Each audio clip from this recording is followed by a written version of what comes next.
Muy buenos días, tardes o noches a todos ustedes que siguen su canal de Cristiano Moderno. Con ustedes, Víctor Telles. Hoy vamos a ver lo que es la patrística. Hoy vamos a ver la carta de San Ignacio de Antioquía a Esmirna, los párrafos 8 a 10. Esto es importante conocer y estudiar la patrística para evitar dejarnos engañar por gente ajena a nuestra fe que inventa cada loquera a fin de engañar. San Ignacio de Antioquía vivió, o mejor dicho, murió aproximadamente en el año 108. Y mientras iba preso para encontrar el destino de un mártir en Roma, escribe 7 cartas. Una de estas 7 cartas es la que estamos leyendo ahora, la carta de San Ignacio de Antioquía a Esmirna. Y vamos a encontrar unas cosas ahí que tal vez algunos de ustedes ya sepan, pero que también va a ser sorpresa para muchos de ustedes. Sin ir muy lejos, empecemos. Ahora, voy a compartirles para esto la carta que estamos viendo referente a San Ignacio de Antioquía. Vamos a ver. Déjenme encontrar la página que estamos buscando, que es esta. Dice lo siguiente.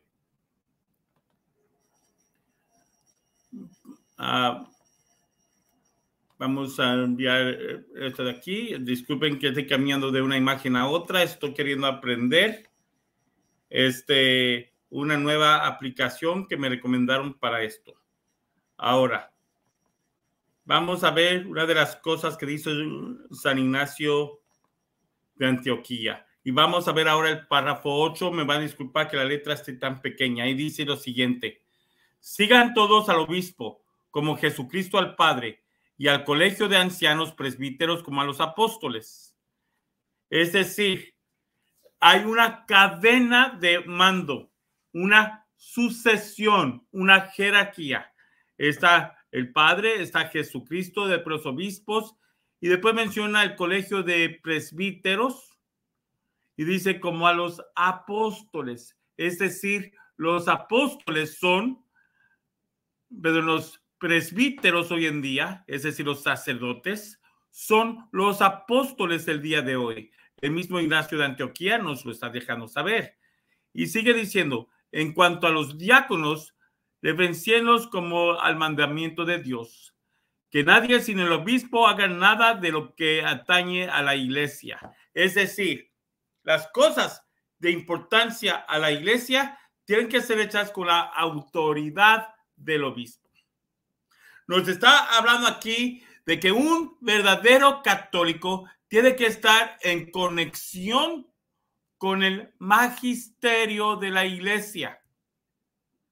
No sé si algunos de ustedes estén conscientes de la gran controversia con el proyecto Centinela de Rafael Díaz. Es por este preciso motivo de lo que está diciendo aquí ahorita Ignacio de Antioquía, que está muy mal lo que está haciendo Rafael Díaz, porque lo que está queriendo hacer es hacerlo todo para sí mismo. Está lleno de soberbia y ahora está encima de eso metiéndole también avaricia. Se decía que él iba a estar cobrando, quedándose con gran parte de lo que entra en los boletos. Aquí nos dice que no debe hacerse nada sin el consentimiento del obispo. El mismo San Ignacio de Antioquía lo está diciendo y continúa diciendo lo siguiente. Sino aquella Eucaristía, dice, que nada sin el obispo, que nadie sin el obispo haga nada de lo que atañe a la iglesia. Solo aquella Eucaristía ha de ser tenida por válida que se hace por el obispo o por quien tiene autorización de él. Vamos a lo siguiente. Vemos aquí que San Ignacio de Antioquía está tirándole a mucha gente hoy en día. Hay mucha gente como Alberto Coutie, como Adam Cotas, que está en abierta oposición a los obispos. En Sudamérica hay una gente ridícula que se hace llamar la Iglesia Católica Independiente, que ordenando a mujeres, lo cual no es lícito. Aquí está diciendo entonces que solamente aquellos presbíteros que ejercen los sacramentos con la autorización del obispo lo hacen válidamente. Donde quiera que, antes de continuar, esto incluye, con esto, San Ignacio de Antioquía también nos está diciendo que si él viviera hoy, él no aceptaría ni reconocería a ningún lefebrista. La gente de Lefebvre, por lo tanto, no están autorizadas por el obispo de la Iglesia Universal, es decir, por el Papa. Por lo tanto, ningún sacramento de los lefebristas es válido. Y como no es válido tampoco su ordenación sacerdotal, todo obispo ordenado por ellos y todo presbítero ordenado por estos movimientos de Lefebvre son inválidos. No es más que una fachada. Que no vengan con que están defendiendo la tradición, porque si estuvieran siguiendo la tradición, estuvieran conforme la línea de los padres de la Iglesia.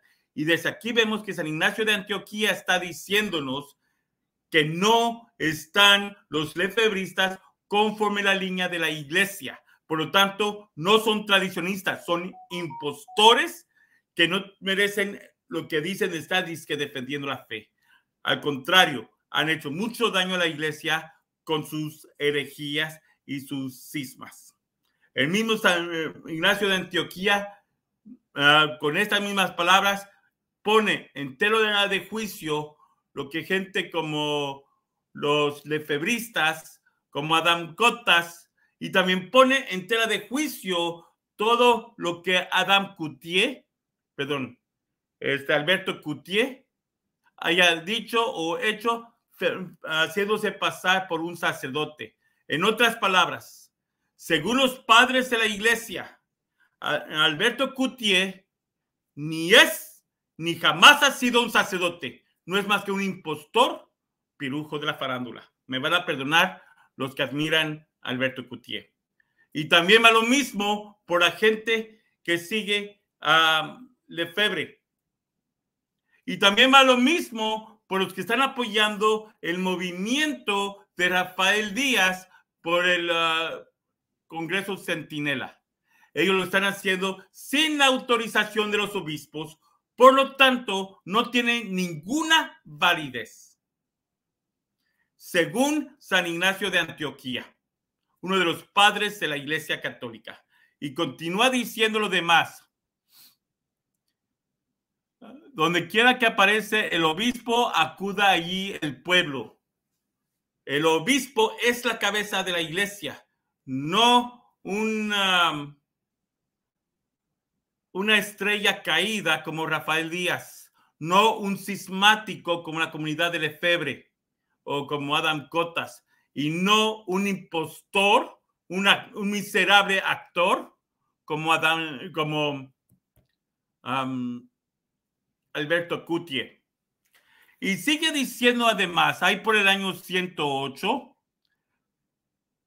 que donde quiera que aparece el obispo, acuda el pueblo de Dios, así como donde quiera que está Jesucristo, allí está la Iglesia Católica. Es decir, esto lo escribió Ignacio de Antioquía en el año 108.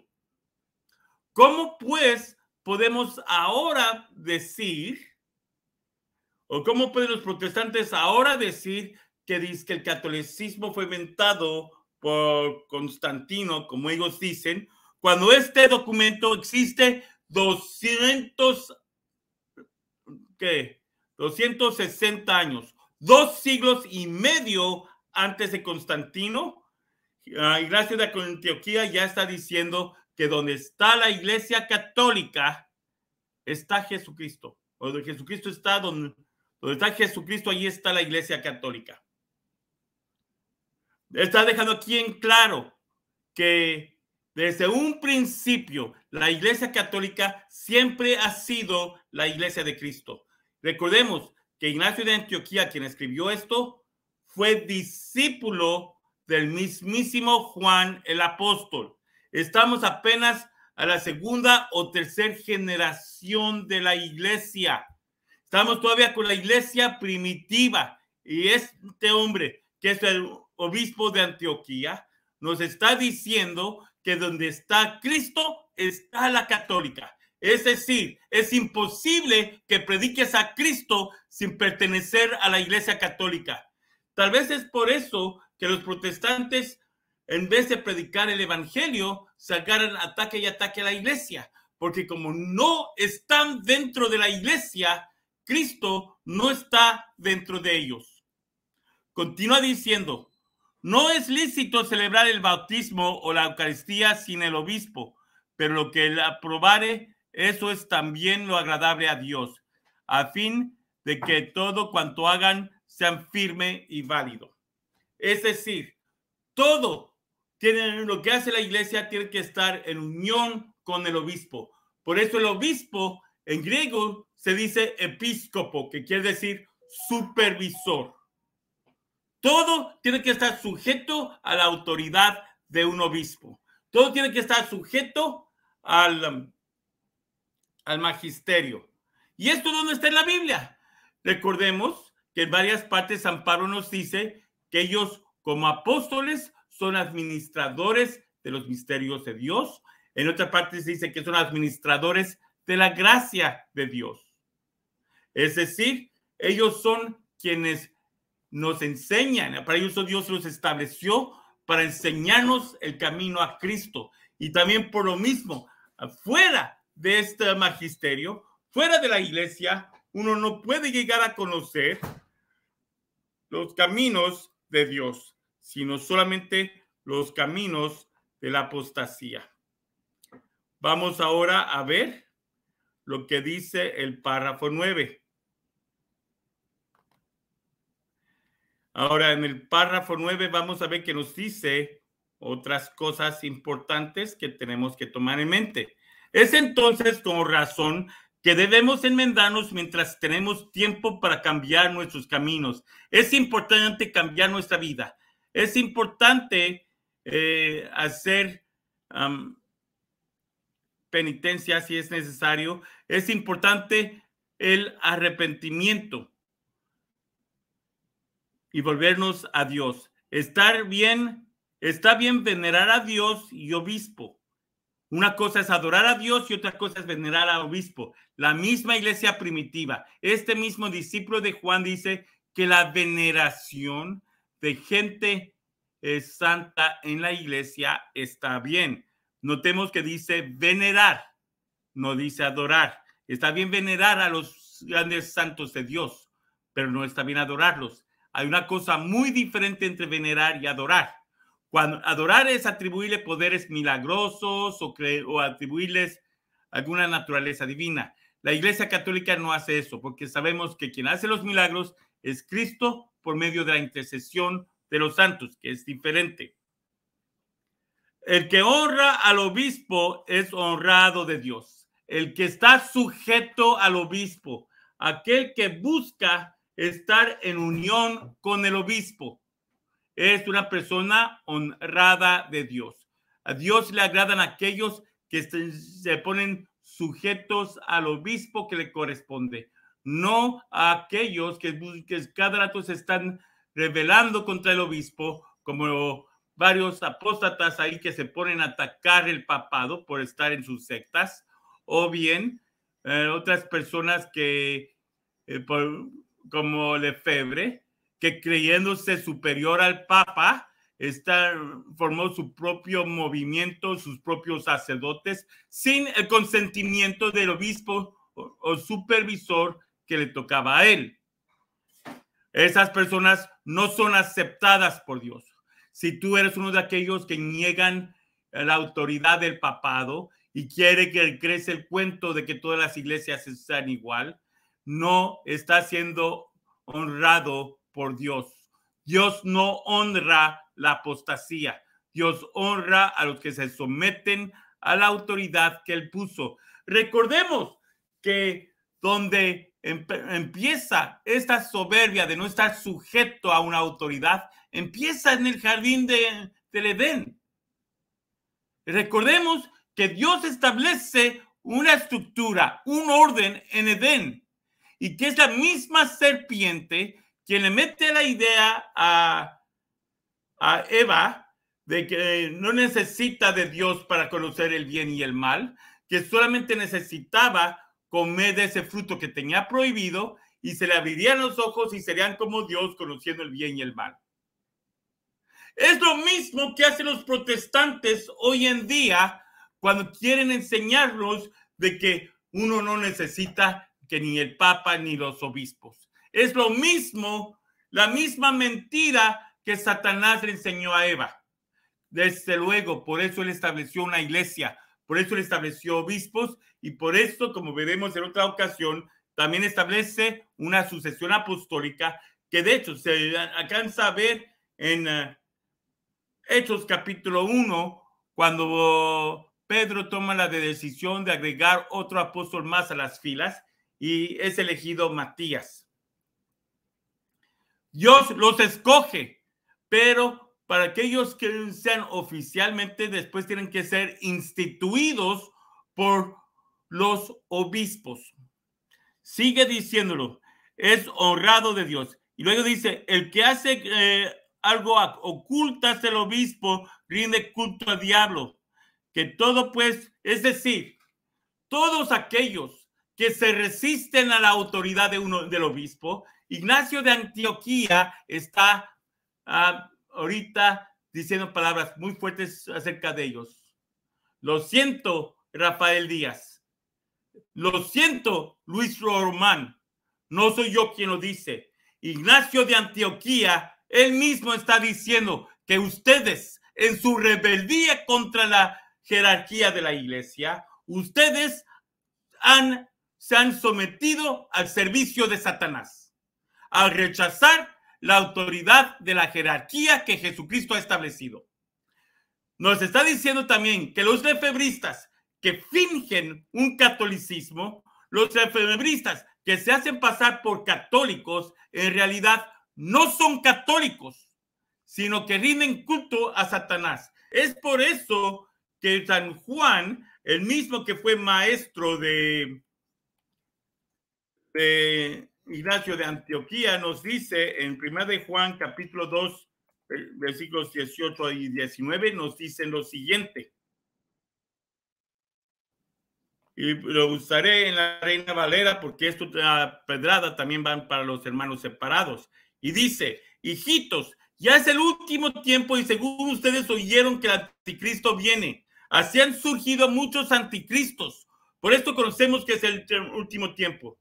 ¿Y cómo sabemos quiénes son los anticristos? Aquí dice, salieron de nosotros. Se hacían llamar católicos.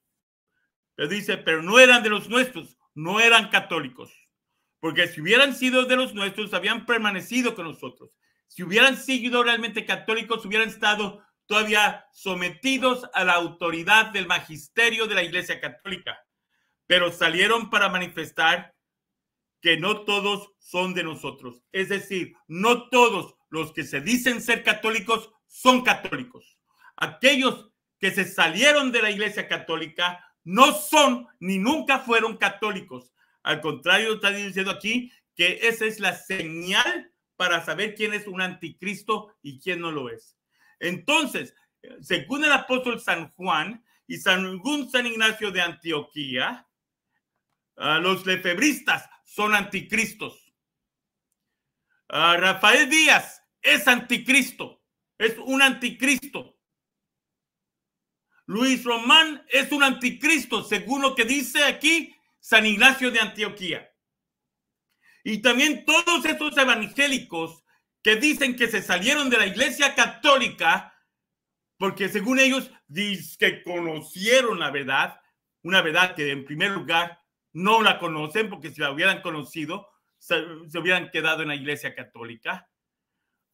Todas estas personas no son y nunca fueron católicos.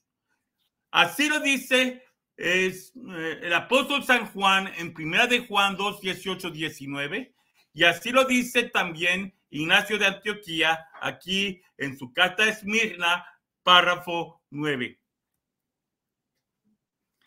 Sigue diciendo que todo pues redunde en gracia para ustedes, pues la merecen. Me han traído alivio en todo respeto, que Jesucristo lo traiga a ustedes.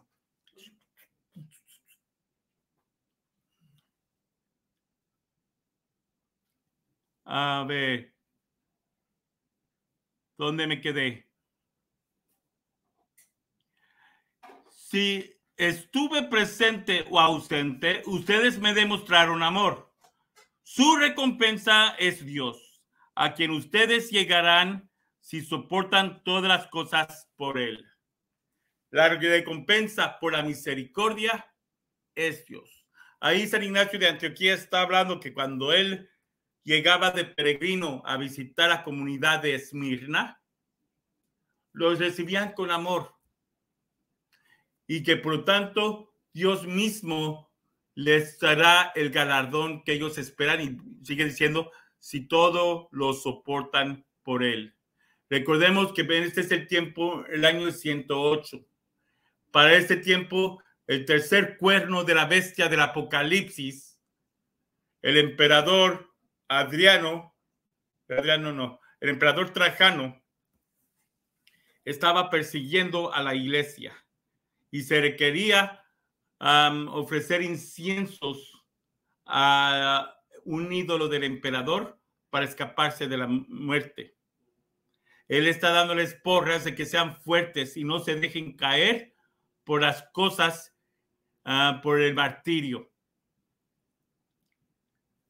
El párrafo 10. Referente a Filo y Reus, a Agatopus, quienes me acompañaron en el nombre de Dios, fue bueno que le diera una cordial recepción como siervos de Cristo Dios. Aquí dice, en nombre de Cristo Dios. Así que si ustedes son testigos de Jehová, lo siento. Aquí el mismo discípulo del apóstol San Juan, en la misma comunidad primitiva, es apenas la primera generación después de los apóstoles, está diciendo que Cristo es Dios. Por su parte, ellos agradecen al Señor en su nombre. Una recompensa para ustedes son mi vida y mis cadenas, las que ustedes no repudiaron y de las que no se avergonzaron. Tampoco Jesucristo, nuestra esperanza consumada, estará avergonzado de ustedes. Esta es una forma muy larga de decirle gracias por acompañarme a pesar de estar yo encadenado y ser reo de muerte. Eso es todo lo que está diciendo aquí. Y después también les recuerda lo que dijo Jesús una vez en el Evangelio. El que se avergüence de mí delante de los hombres, me avergonzaré delante de Dios. Y el que me reconociera a mí delante de los hombres, lo reconoceré a él delante de Dios. Este en sí es el mensaje que nos está diciendo en estos tres párrafos de esta carta. Voy a dejarlo aquí por el momento y ¡viva Cristo Rey!